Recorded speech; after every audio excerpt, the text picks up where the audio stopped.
में हमने देखा कि यदि ये दर्पण एक बड़े गोले का भाग हो तो इसको हम गोलीय दर्पण कहते हैं।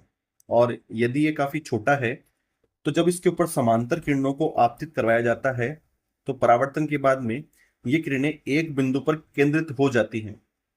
तो इस वीडियो में हम ये बात करेंगे कि ये एक बिंदु कौन सा बिंदु है, साथ ही इस बिंदु से सभी किरणों के गुजरने के लिए ये दर्पण कितना छोटा होना चाहिए, इसकी बात भी हम इस वीडियो में करेंगे। और इस वीडियो में हम कुछ तकनीकी शब्दों को भी सीखेंगे जिनका उपयोग हम आगे की वीडियोस में करने वाले हैं। तो देखिए, परावर्तन के बाद में जिस बिंदु से ये सभी किरणें गुजर रही हैं, इस बिंदु को हम फोकस कहते हैं और कैपिटल एफ द्वारा इसको दर्शाया जाता है। और ये जो दर्पण है, इसके ठीक मध्य बिंदु को, मध्य भाग को हम ध्रुव कहते हैं, ध्रुव या पोल, और इसको कैपिटल पी द्वारा दर्शाया जाता है। अब देखिए, ये जो ध्रुव है और ये जो फोकस है, इनके मध्य की दूरी, इस दूरी को हम कहते हैं फोकस दूरी या फोकल लेंथ, और इसे हम स्मॉल एफ द्वारा दर्शाते हैं। अब देखिए, किसी भी दर्पण के लिए फोकस दूरी यानी स्मॉल एफ जो है, ये काफी महत्वपूर्ण संख्या होती है। ऐसा क्यों है? क्योंकि ये हमें बताता है कि ये जो समांतर किरणें हैं, ये इस ध्रुव से कितनी दूरी पर केंद्रित हुई हैं, यानी इसकी स्थिति क्या है। और वास्तविकता में हम इसकी स्थिति को निर्धारित भी कर सकते हैं, क्योंकि यदि कुछ गणनाओं, परावर्तन के नियम और सन्निकटन का प्रयोग हम करें तो हमें यह ज्ञात होता है कि ये जो एफ है, ये इस पी और सी, इसका लगभग मध्य बिंदु है। सी यहाँ पर क्या है? सी ये जो काल्पनिक गोला है, इसका केंद्र है।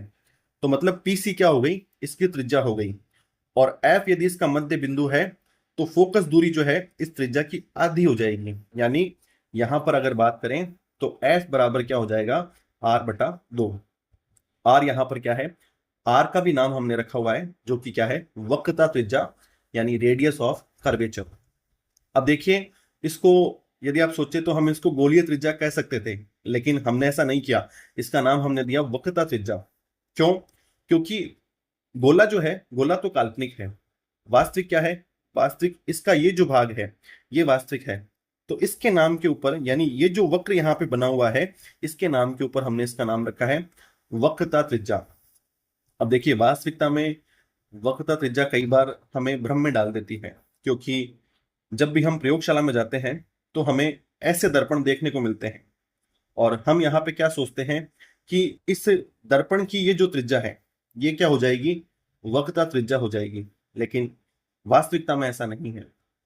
ये जो दर्पण है, इसकी त्रिज्या को हम वक्रता त्रिज्या नहीं कहते हैं। तो फिर वक्रता त्रिज्या क्या होगी? वक्रता त्रिज्या, देखिए इस तस्वीर को हम थोड़ा साइड से देखते हैं, और यदि यहाँ पर इस दर्पण को हम ऐसे लगाएं तो अब देखिए, ये जो गोला पूरा होगा, यानी ये जो काल्पनिक गोला होगा, इसकी ये जो त्रिज्या होगी, इस त्रिज्या को हम क्या कहेंगे? वक्रता त्रिज्या कहेंगे, ना कि इस दर्पण की त्रिज्या को हम वक्रता त्रिज्या कहेंगे।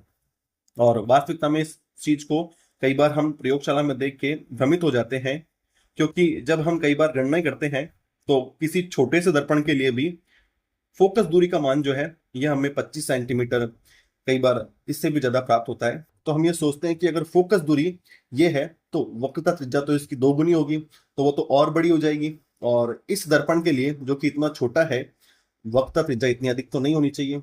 तो देखिए, जब हम वक्रता त्रिज्या की बात करते हैं तो हम इस त्रिज्या की बात नहीं करके यहाँ पर ये जो यहाँ पर काल्पनिक गोला बना है, जो कि आप देख सकते हैं कि यदि दर्पण छोटा है तो भी गोला काफी बड़ा है, तो यहाँ पर वक्रता त्रिज्या जो है, इसकी त्रिज्या होगी। तो इसका मान हमें 20 सेंटीमीटर, 25 सेंटीमीटर, 30 सेंटीमीटर प्राप्त हो सकता है।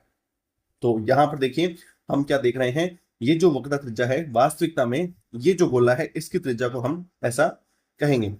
और साथ ही ये जो सी है, इसका नाम भी हमने रखा हुआ है। इसका नाम क्या होता है? वक्रता केंद्र, यानी सेंटर ऑफ कर्वेचर। और जैसे ही मैंने ये नाम लिखा, अब ये समझने की बात है कि वक्रता केंद्र इस दर्पण का केंद्र नहीं होगा। यानी यहाँ पर ये जो दिख रहा है मध्य भाग, इसको हमें वक्रता केंद्र नहीं समझना है। तो फिर ये क्या है? देखिए, जैसा कि मैंने इस तस्वीर को यहाँ पर साइड से देख रहा हूं, तो ये जो ठीक मध्य का भाग है, इसको हमने ध्रुव कहा था। तो यहां पर इस तस्वीर में अगर हम बात करें तो ये जो ठीक मध्य का भाग है, ये वक्रता केंद्र नहीं है। ये क्या है? ये पी यानी ध्रुव है।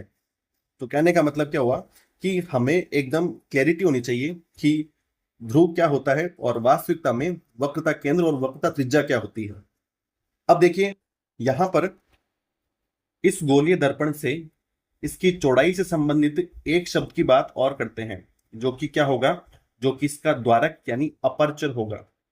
देखिए अपर्चर यानी द्वारक क्या होता है, इस गोलीय दर्पण का ये जो व्यास है यानी ये जो चौड़ाई है, इसको हम क्या बोलते हैं, इसका द्वारक बोलते हैं। और यदि हम यहां पर बात करें तो ये जो यहाँ पर बिंदु है, ये जो शुरुआत का बिंदु और यहाँ पर ये जो इसका अंतिम छोर होगा, ये जो इसकी चौड़ाई होगी, इसको हम क्या बोलेंगे, अपर्चर ऑफ द मिरर यानी द्वारक बोलेंगे। अब यदि ये द्वारक क्या है, ये बड़ा है, यदि द्वारक बड़ा होगा तो क्या होगा, ये दर्पण इस पूरे गोले का एक बड़ा भाग होगा। और अगर ये बड़ा भाग होगा तो अधिक प्रकाश इसके ऊपर आपतित हो पाएगा, दर्पण के ऊपर आ पाएगा। और यदि अधिक प्रकाश यहां पर आएगा तो ये जो फोकस यहां पर बना है ये अधिक चमकीला हमें दिखाई देगा। लेकिन जैसा कि हमने पहले की वीडियो में पढ़ा था, यदि ये दर्पण क्या है, बड़ा है, तो सभी किरणें जो हैं इस एक बिंदु पर फोकसित नहीं हो पाएंगी।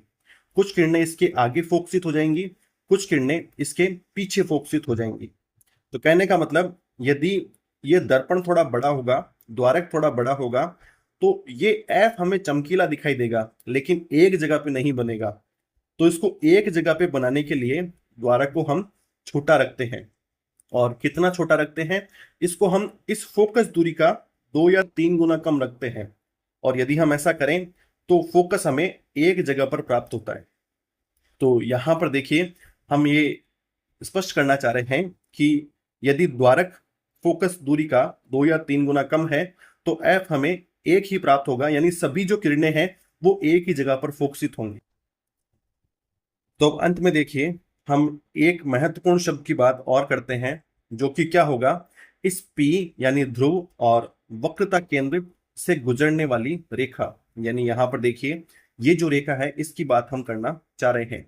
तो इस रेखा को हम क्या बोलते हैं, प्रिंसिपल एक्सिस या फिर मुख्य अक्ष।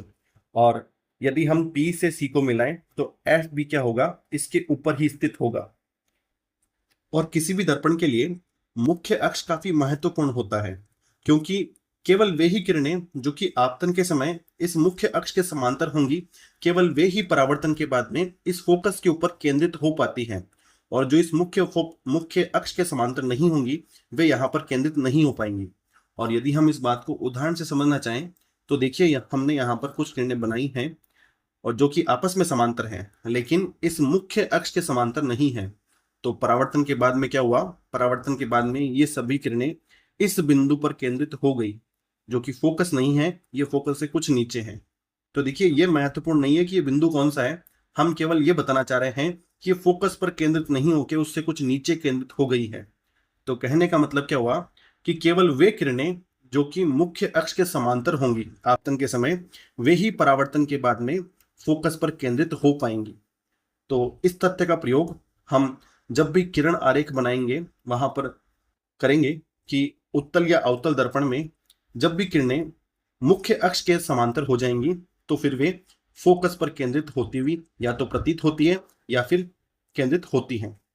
तो यदि इस वीडियो के सार की बात करें तो हमने इस वीडियो में जो महत्वपूर्ण शब्दावली थी उस शब्दावली की बात की, साथ ही हमने ये बात की कि यदि दर्पण का द्वारक छोटा होता है, कितना छोटा, इस फोकस दूरी का 2 या 3 गुना छोटा, तो ये सभी किरणें जो हैं ये इस एक बिंदु पर फोकसित होती हैं।